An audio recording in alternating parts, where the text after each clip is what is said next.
The Gormenghast Trilogy by Mervyn Peake, Book 1, Titus Groan. Knives in the Moon. The moon slid inexorably into its zenith, the shadows shrivelling to the feet of all that cast them, and as Rantel approached the hollow at the hem of the twisted woods, he was treading in a pool of his own midnight. The roof of the twisted woods reflected the staring circle in a phosphorescent network of branches that undulated to the lower slopes of Gormenghast Mountain. Rising from the ground and circumscribing this baleful canopy, the wood was walled with impenetrable shadow. Nothing of what supported the chilly haze of the topmost branches was discernible, only a winding facade of blackness. The crags of the mountain were ruthless in the moon, cold, deadly, and shining. Distance had no meaning. The tangled glittering of the forest roof rolled away, but its furthermost reaches were brought suddenly nearer in a bound by the terrifying effect of proximity in the mountain that they swarmed. The mountain was neither far away, nor was it close at hand. It arose starkly, enormously, across the lens of the eye. The hollow itself was a cup of light. Every blade of the grass was of consequence, and the few scattered stones held an authority that made their solid, separate marks upon the brain, each one with its own unduplicated shape, each rising brightly from the ink of its own spilling. When Rantel had come to the verge of the chosen hollow, he stood still. His head and body were a mosaic of black and ghastly silver as he gazed into the basin of grass below him. His cloak had drawn tightly about his spare body, and the rhythmic folds of the drapery held the moonlight along their upper ridges. He was sculpted, but his head moved suddenly at a sound, and lifting his eyes he saw Bragon arise from beyond the rim across the hollow.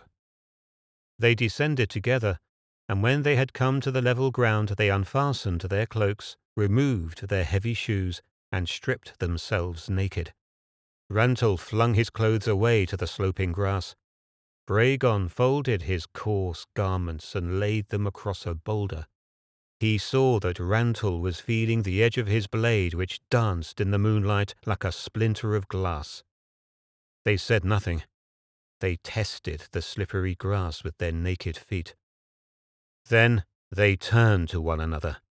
Bragon eased his fingers around the short bone hilt.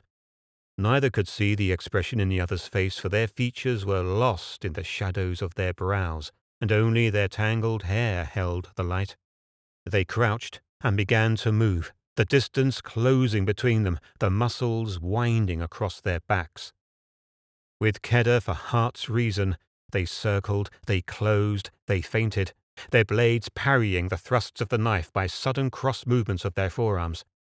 When Rantel carved, it was onslaught. It was as though the wood were his enemy. He fought it with rasp and chisel, hacking its flesh away until the shape that he held in his mind began to surrender to his violence. It was in this way that he fought. Body and brain were fused into one impulse, to kill the man who crouched before him. Not even Kedar was in his mind now. His eyes embraced the slightest movement of the other's body, of his moving feet, of his leaping knife.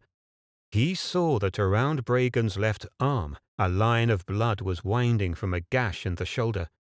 Rantel had the longer reach, but swiftly as his knife shot forward to the throat or breast, Bragon's forearm would swing across behind it and smack his arm away from its target.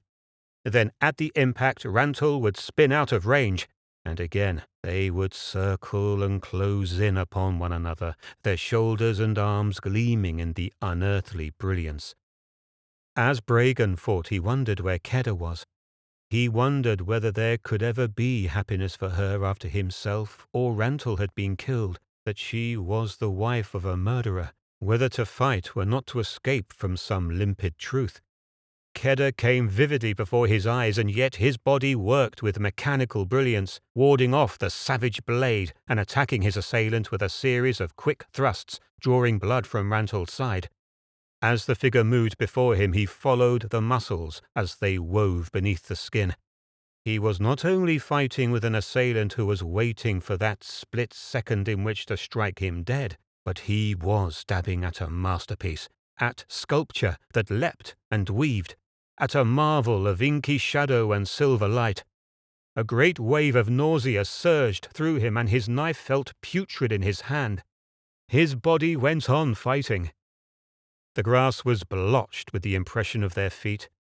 They had scattered and crushed the dew, and a dark, irregular patch filled the centre of the hollow, showing where their game with death had led them. Even this bruised darkness of crushed grass was pale in comparison with the intensity of their shadows, which, moving as they moved, sliding beneath them, springing when they sprang, were never still. Their hair was sticking to the sweat on their brows. The wounds in their bodies were weakening them, but neither could afford to pause. About them, the stillness of the pale night was complete. The moonlight lay like rime along the ridges of the distant castle. The reedy marshlands far to the east lay inert, a region of ghouls. Their bodies were raddled now with the blood from many wounds. The merciless light gleamed on the wet, warm streams that slid ceaselessly over their tired flesh. A haze of ghostly weakness was filling their nakedness, and they were fighting like characters in a dream. Kedda's trance had fallen from her in a sudden, brutal moment, and she had started to run towards the twisted woods.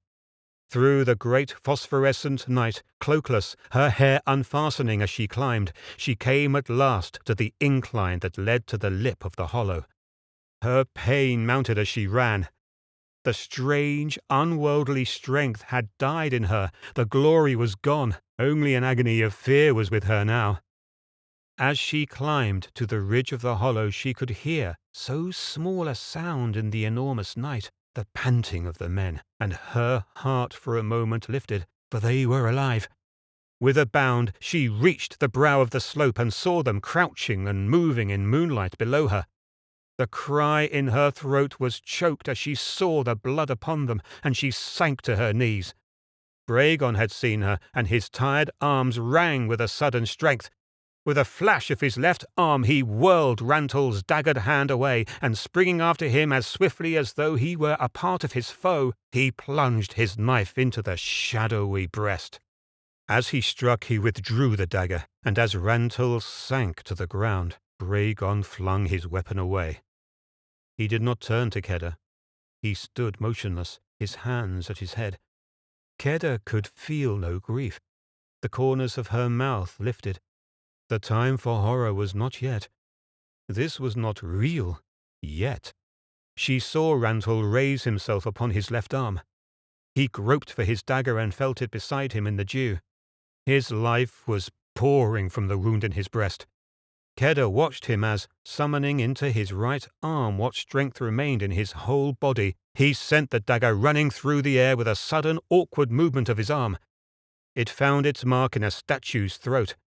Bragon's arms fell to his sides like dead weights. He tottered forward, swayed for a little, the bone hilt at his gullet, and then collapsed lifeless across the body of his destroyer.